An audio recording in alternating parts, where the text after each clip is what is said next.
Do you know what type of scholarships are available to international students in Canadian universities as well as colleges? If you don't, this video is just for you.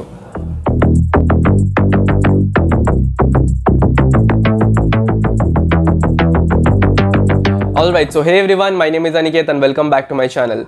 Video शुरू होने से पहले as always हम लोग discuss करेंगे about the main topics जो इस video पे मैं कवर अप करूंगा. मैंने फ़ोन पे कुछ पॉइंट्स नोट डाउन करके रखा है, उसी बेसिस पे सीक्वेंशियली हम लोग स्टेप बाय स्टेप आगे बढ़ेंगे बिकॉज आई डोंट वांट कि आप लोग वीडियो देखो एंड बहुत हैपोजिट मैनर में वीडियो चले and at last you will get confuse, right. So एकदम स्टेप बाय स्टेप चलेंगे and this video is the only video will be needing to know about scholarships, right. तो जो पहला पॉइंट है वो है कि about the types of scholarships available. जो पहले फेज होगा वीडियो का उसमें हम लोग बात करेंगे about the main categories of scholarships. फिर दूसरे फेज में हम लोग बात करेंगे about requirements, grades and eligibility criteria, that is how to actually apply to those scholarships and what are the requirements. फिर थर्ड फेज में हम लोग बात करेंगे is 100% scholarship a myth or it's a reality, and अगर वो reality है तो कैसे अप्लाई करना है and actually get 100% scholarship for yourself. Fourth phase में हम लोग बात करेंगे अबाउट फोर्थ फेज में एक्चुअली मैं एक स्क्रीन रिकॉर्डिंग डालूंगा इसमें जिसमें मैं मतलब दो कॉलेज कनाडा का, दो बेस्ट कॉलेज एंड दो बेस्ट यूनिवर्सिटीज़ का वेबसाइट में जाके एक्सेस करके मैं एक्चुअली दिखाऊंगा कि how to access their website and take the scholarship for yourself. कैसे अप्लाई करना है, व्हाट द एलिजिबिलिटी क्राइटेरियाज. मैं वेबसाइट में जाके पूरा स्क्रीन रिकॉर्डिंग इस वीडियो पर डालूंगा, वो देख लेना. And the fifth point that is the last side of this video, उसमें हम लोग बात करेंगे about the main do's and don'ts जो आपको दिमाग में रखना है while you apply for the scholarships. अगर आप वो सही से करते हैं तो आपका प्रोसेस बहुत ज़्यादा ईजी हो जाएगा and you will B actually getting the scholarship in your dream university और कॉलेज. तो अगर चैनल पर नए हो तो सब्सक्राइब कर देना एंड वीडियो को लाइक भी कर सकते हो. And without any bullshit let's jump into the video. So there are hundreds of scholarships available to international students in Canada, which makes it super confusing for you to decide and select which one to apply for. कौन से select करें, इतना सारा options रहता है, इतना सारा categories रहता है. सो बेसिकली इस वीडियो पे मैं सबसे पहले वही इशू क्लियर करूंगा and let me tell you that there are just 7 categories for scholarships. उससे बाहर कुछ नहीं है. किसी भी रेस्टोरेंट पे जाओ मेन्यू सेम ही है, मतलब किसी भी कॉलेज में जाओ या यूनिवर्सिटी में जाओ वही सारा कैटेगरीज है, उसके बाहर कुछ नहीं है. So the first category is merit based scholarships. Now merit based scholarships are those scholarships which are given to those particular category of students जिनका grades, marks, academics बहुत अच्छा है, they have performed really well throughout the year and उनका percentage बहुत high है. But हो मतलब ये ग्रेड बेस्ड स्कॉलरशिप्स होता है एंड उसी को मिलेगा जिसका मार्क्स अच्छा है. But hold on, you don't need to be an allrounder, like सारा सब्जेक्ट में 95% 100% ऐसा नहीं है. You just need to score good, like 85% और 95% के रेंज में अगर आपका बोर्ड्स का मार्क्स आता है then you are good to go, you will be eligible enough to apply for this scholarships. But आपको ऑल्सो को करिकुलर एक्टिविटीज़ में भी पार्टिसिपेट करना है, कुछ भी हो, any sports. In Canada like they prefer sports a lot. अगर आप स्पोर्ट्स में इन्वॉल्व होते हो and then you apply to the scholarship they will choose you over any other student जो स्पोर्ट्स में इन्वॉल्व नहीं है. तो अगर आप स्पोर्ट्स करते हो, को करिकुलर एक्टिविटीज़ में इन्वॉल्व हो, उसके साथ साथ आपका बोर्ड्स में 85% टू 95% के रेंज में आपका मार्क्स है, then like it's a brownie scenario for you. You can easily apply for the scholarships and chances are there you will be getting the scholarships. Also another factor जो मैं share करना चाहता हूँ, अगर आप कोई सोशल वर्क या फिर कम्युनिटी वर्क करते हैं, फॉर एन एग्जाम्पल मैंने कुछ पॉइंट्स नोट डाउन करके रखा है. If you feed animals, if you cook yourself and feed the animals, stray dogs, कुछ भी हो, या फिर you actually run a langar खाना and feed the needy people on a regular basis या फिर वीकली बेसिस पे अगर आप करते हो, या फिर सिंपल टू सिंपल मतलब अगर आप फ्री में किसी बच्चे को ट्यूशन भी देते हो या फिर ग्रुप ऑफ स्टूडेंट्स को आप फ्री में ट्यूशन देते हो, then also you'll be like counted as a social worker and आपका पॉइंट्स कलेक्ट होगा जो कैनेडियन यूनिवर्सिटीज़ एंड कॉलेजेस बहुत ज़्यादा प्रेफर करते हैं. तो the second type of scholarship in our list is university or college specific scholarships, or we can call them institution specific scholarships. Many institutions in Canada, like institutions मतलब university या फिर college, ठीक है, या फिर schools you can say. तो many institutions in Canada offer their branded scholarships. Like अगर आप University of Toronto में जाते हो तो University of Toronto का एक particular type of scholarship होगा उन students के लिए जो उधर अप्लाई कर रहे हैं और एडमिशन ले रहे हैं. एंड फिर अगर आप मतलब जो यूनिवर्सिटी ऑफ टोरंटो का स्कॉलरशिप होगा वो आपको मैकगिल या फिर क्वींस यूनिवर्सिटी में नहीं मिलेगा, उनका डिफरेंट स्कॉलरशिप प्रोग्राम्स है. तो the same goes for colleges. अगर आप सेनेका में जाते हो तो सेनेका का स्कॉलरशिप प्रोग्राम मिलेगा, एलिजिबल आप हो जाओगे. अगर सेंटेनियल में जाते हो तो उसका डिफरेंट है, शेरिडन में जाते हो तो डिफरेंट है, हम्बर में जाते हो तो डिफरेंट है. तो these are institution specific scholarships. अगर आप एडमिशन लेते हो तब आप ऑलरेडी एलिजिबल हो जाओगे उस स्कॉलरशिप के लिए. There are no specific forms और एक्सटर्नल फॉर्म्स जो आपको फिलअप करना है to apply for this scholarship. Once you are taking admission in that particular institute, you are already eligible for that scholarship. But अगर आपको scholarship तभी approve होगा, तभी मिलेगा आपको scholarship only if you fulfill and satisfy all the requirements set by the institute for that particular scholarship. The next category of scholarships in our list are known as bursaries or financial scholarships. Bursaries are offered to those students who can demonstrate a financial need to the institute. मतलब university या फिर college को अगर आप with documents बता सकते हो कि आपके पास लैक ऑफ फंड्स है, you don't have enough funds, enough money to survive in Canada और pay off the living expenses और maybe pay off the tuition fees, तो उनके लिए बर्सरीज है. बर्सरीज उन्हीं को मिलता है. Will be eligible for the bursary if you can show the need that you lack funds. मतलब basically with proper documents you need to prove that you are a शाही भिखारी. That's it. हर इंसान के पास 2 किडनी होती है तो लेकिन इंसान एक किडनी पर भी तो जिंदा रह सकता है. Also, bursaries are really difficult to get for Indian students because some of my friends has applied for it but they never really got selected. Mostly Canadian students get selected for bursaries. मतलब home country का जो student होता है Canada का, Canadians, they only get selected for bursaries and उन्हीं को सारा benefits मिलता है. Indian students को hardly मिलता है. But don't stop trying, give it a try. You have nothing to lose. Try करने में क्या जाता है. Proper documents लो, ऐसे बनाओ, बैंक स्टेटमेंट देकर प्रूफ करो that you lack funds and maybe you'll get lucky. Also there is a point to be noted while you apply for bursaries जो बहुत students करते हैं वो कि they actually like intentionally make documents, fake documents के basis पे वो लोग bursary के लिए apply करते हैं and they try to show that they really lack funds, but असल में situation different है. उन लोगों के पास funds है but in order to get more money from the institute they actually tamper with the documents and apply. But do not do this because they are not fools. The people who are giving you bursaries, they are not fools. They'll easily catch hold of you and वो बहुत जल्दी आपको पकड़ लेंगे. Also, it's illegal to tamper your bank statements for your own purpose. Do not do that. The next category of scholarships in our list is government funded scholarships. These are the scholarships which are funded by the government of Canada for both undergrad and graduate students. मतलब अगर आप masters करने के लिए भी आ रहे हो तभी भी आपको ये स्कॉलरशिप मिल सकता है. But this not as much important for international students, तो मैं इस पर ज़्यादा बात नहीं करूँगा बिकॉज ये मिलता नहीं है मोस्टली. तो जो नहीं मिलता है उस पर डेप्थ में जाके वीडियो लंबा करेगा कोई फ़ायदा नहीं है. Moving on to the next category. So the last category and the final scholarship in our list is scholarships from associations. Now this is very interesting. There are certain associations in your university who are willing to give scholarships or grants to you. Like Punjabi Association may give you $500 per month as scholarship if you apply for it, if you're a Punjabi of course. And for an example, if you're Muslim, then there's a Muslim association in a university who is willing to give you $6,000 or maybe $10,000 per year as scholarship or grant or maybe funding to you. Depending on your course और eligibility criteria. तो अगर आपके religion के basis पे university associations available रहता है तो अगर आप वहाँ जाके अप्लाई करते हो तो देयर आर हाई चांसेस कि आपको वो स्कॉलरशिप मिल जाए. So finally this completes all 7 categories of scholarships. इसके बाहर कोई कैटेगरी और नहीं है. आप किसी भी यूनिवर्सिटी किसी भी कॉलेज में जाके पूछ सकते हैं. तो these are the basic categories of scholarships. हाँ, इसके अंदर बहुत सारा ऑप्शंस अवेलेबल रह सकता है but that's a different topic, right. Main categories मैंने बता दिया which makes your job very easier. आपको बस कैटेगरी देखना है कि कौन से में आप अप्लाई करना चाहते हो. अब उस कैटेगरी में जो जो ऑप्शंस अवेलेबल है उसमें आप लोग चूज करके अप्लाई कर सकते हैं. अभी सेकंड फेज वीडियो का बिगिन होगा जहाँ पे हम लोग बात करेंगे what the main documents required to apply to any of the scholarships. So the basic documents which you need to apply for any of these scholarships वो है कि number 1 ITR of your parents.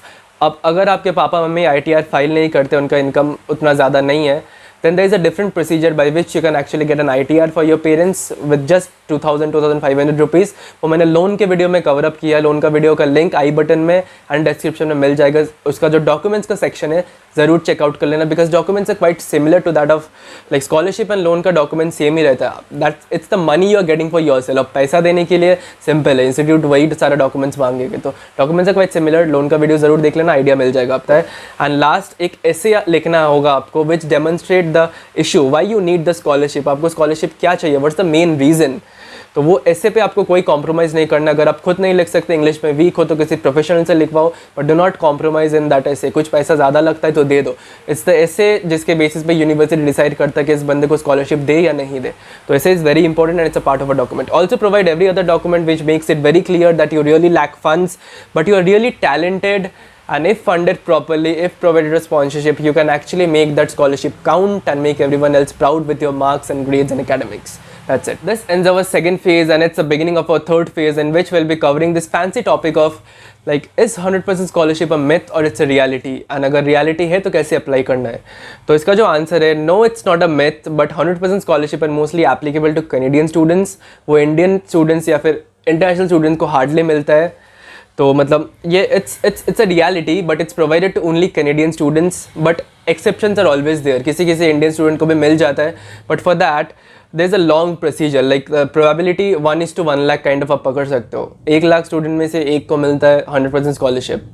ठीक है, वो भी बहुत ज़्यादा लंबा प्रोसीजर है, बहुत सारे डॉक्यूमेंट्स का चक्कर रहता है. ऐसे पैसे लिखो, अप्लाई करते जाओ, करते रहो, रिजेक्शन मिलता जाएगा, finally you get approved, right.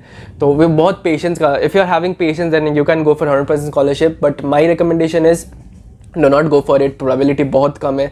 उससे बेटर है कि आप एक ऐसा स्कॉलरशिप चूज़ करो जिसमें टाइम कम लगता है, चांसेस ऑफ एक्सेप्टेंस ज़्यादा है, रेट ऑफ एक्सेप्टेंस ज़्यादा है. उस पर अप्लाई करो, कनाडा आ जाओ, पढ़ाई कंप्लीट करो एंड छोटा मोटा स्कॉलरशिप्स इधर उधर से लेते रहो, rather than waiting 1 year 1.5 year just to get approved on a 100% scholarship. Finally, the last and the fifth phase of this video begins, wherein we'll be talking about the do's and don'ts while you apply for a scholarship that you need to keep in your mind, which will make your process far easier than others, right? So जो पहला point जो मैं discuss करना चाहता हूँ वो है कि स्कॉलरशिप्स आर वेरी कम्पिटिटिव. अगर आपको ये लग रहा है कि हाँ मैंने 95% बोर्ड्स में लाया है and I am very proud of it, then do not get proud because there are thousands of other students who have 95% or even more, 97-98% लेके बैठे हैं and they are applying to the same scholarship you are applying for. So वहाँ पे आप लोगों को कुछ other factors पे स्ट्रेस आउट करना होगा ताकि आपको यूनिवर्सिटी उन स्टूडेंट्स के ऊपर आपको चूज़ करें और आपको स्कॉलरशिप दे. तो what are those factors? Number 1, focus on your board grades. In Canada, board grades matters a lot. USA में मैटर नहीं करता है, न्यूजीलैंड में मैटर नहीं करता है, but in Canada specifically board grades matters a lot. जितना अच्छा कर सकते हो करो, जान लगा दो. 95% टारगेट रखो, 90% मिल जाएगा. 85% 95% में अगर मिलता है then that's a good range. Focus on that. Number 1 is board grades. Number 2, get yourself involve in olympiad. जो स्कूल्स पे होता है ना ओलम्पियाड्स, इन्वॉल्व हो, सभी में पार्टिसिपेट करो. रैंक आता है या नहीं आता है वो बात नहीं है, you are participating, that's what counts. But of course कोशिश करो कि आप फर्स्ट सेकंड थर्ड किसी में भी रैंक करो ओलम्पियाड में, but get yourself involve. Number 3 is do some community and social work and also get yourself involved in sports because as I said earlier, sports में अगर आप हो तो आपको कनाडा बहुत ज़्यादा प्रेफर करेगा among other students जो स्पोर्ट्स में इन्वॉल्व नहीं है. तो स्पोर्ट्स में इन्वॉल्व रहो, फ्री में कुछ कम्युनिटी वर्क करो, सोशल वर्क करो, फ्री में पढ़ाओ स्टूडेंट्स को, feed the needy people. If possible consult with your parents and start a langar khana at your place weekly. Needy people को खाना दो. Like it will give you a lot of brownie benefits, right. और एक point है जो मैं बताना चाहता हूँ वो है कि if you ever get a chance to sit for the SAT exam, SAT exam, then do give it. Canada में हार्डली कोई सैट दे के आता है, तो अगर आप सैट देते हो, USA में जाने के लिए SAT is compulsory, but in Canada if you want to apply for scholarship and आपने सारा कुछ में फोकस कर लिया, this is the golden trick to beat the competition. Give the SAT exam, अच्छे से मार्क्स लाओ सैट में. कनाडा यूनिवर्सिटीज़ मतलब अगर सैट का मार्क्स आपके पास है then there is a 5% boost in your chance to get that particular scholarship. आपको एक 2 to 5% का बूस्ट मिल जाता है, but students generally ignore it. They are like 5% boost में क्या ही मिल जाएगा. Dude, even 1% matters. एंड अगर आपको स्कॉलरशिप चाहिए तो सैट बहुत ज़्यादा मैटर करता है. स्टूडेंट्स देते नहीं है, अगर आप देते हो तो आपका प्रेफरेंस बहुत ज़्यादा. This completes all the knowledge part that you needed to know about scholarship. मैंने सारा थ्योरी बेस्ड नॉलेज बता दिया है. अब टाइम है प्रैक्टिकल का. जैसे मैंने वीडियो के शुरू में प्रॉमिस किया था, I have chosen 2 colleges, popular colleges in Canada and 2 popular universities. उनके वेबसाइट में जाके मैं स्क्रीन रिकॉर्डिंग वीडियो के एंड में ऐड करूंगा. उसका भी टाइम आ गया है, तो let's move to the screen. I have opened the website of Seneca College. Here is the website. Just search Seneca College and then the first thing that will come is this. Just open it and search for scholarships. Well, we got it. The page will come and it will be like, see, awards, scholarships and bursaries. I've talked about bursaries in my video. So just click any of these and it'll be redirected to the site where the details of the scholarship will be given to you. Scroll down a bit. Yeah, we got it. Each year, Seneca offers millions of dollars in scholarships and bursaries and other awards based on both academic achievement and financial need. The values ranges from $50 to $5,000. Amazing, isn't it? So like this, you can just open Seneca's website and then search scholarships and explore it. Next, we'll move to Humber College. Search Humber College in Google and the first thing, it is Humber College's website. Open Humber's website. We got the website and then just go here in the search bar. Then after just tapping the search bar, go to site search. Just a second. We'll go to site search. Now here, enhanced by Google. In this bar, we'll just search again scholarships. Yeah, we got it. Scholarships and bursaries at the Humber College, right? Just click this. And again, you'll be redirected to the site where the details will be given. So yeah, just scroll down a bit. Student scholarships, entrance scholarships, degree entrance scholarships, and again here the percentages and the amounts are given. 95% plus 4,000 renewable. matlab every year you'll be getting it, right? So here are the details. Just access to Humber's website and search scholarships. You'll be getting the details. We are done with Humber. Now moving on to a university. Let's go for McGill University. It's ranked universities in Canada, top 5 universities in Canada. Here's McGill's website. So we are here at the McGill's University, and of course, scholarship and financial aid will be coming under admissions, right? We'll just tap in the admission section, and here it is, scholarship and financial aid. Click this. So just scroll down a bit. Here are the financial aids provided by McGill University. Managing your money, entrance scholarships, McGill financial aid, like this. There are options. Just click this, entrance scholarships. The details. So McGill Scholarship and Student Aid Office offer merit-based entrance scholarships. 1-year scholarships valued at $3,000 non-renewable, and major scholarships $3,000 and $12,000 renewable annually up to 3 or 4 years, provided criteria for renewal are met. So yeah, here are the details for McGill's scholarship programs. You can just explore the website and accordingly research for yourself. Also again, you can consult with the consultancy firms and they'll guide you. And the last university in our list is University of Toronto. It's the best university in Canada. So of course I need to include it in my list. So here's the search bar, and we again type scholarship and search it. So after searching scholarships, here are some options. So we can just go for admission scholarships. Click this. And University of Toronto provides these scholarships. So there are 4,400 undergraduate admission scholarships that the University of Toronto provides actually. So you can just explore this website. What funding is available for domestic students, that is the Canadian students. So if you're an international student and you want to apply for scholarships, just click in this plus button and it'll be provided with all the information. So that's it for this video guys. I hope this video helps you with all the information and knowledge you needed to know about scholarships. मैंने information दे दिया है, direction दे दिया है. Now it's your part to do the hustle and do the research work, talk to the consultants and then finally apply for the scholarship for yourself. And all the best. I hope you get your scholarship in your dream university. अगर video पसंद आए, informative लगे तो channel को please subscribe कर दो और video को लाइक कर दो, because your like gives me the motivation to make such informative videos. And till then, stay awesome, stay sexy. It's Aniket Shah signing off for the day. Bye.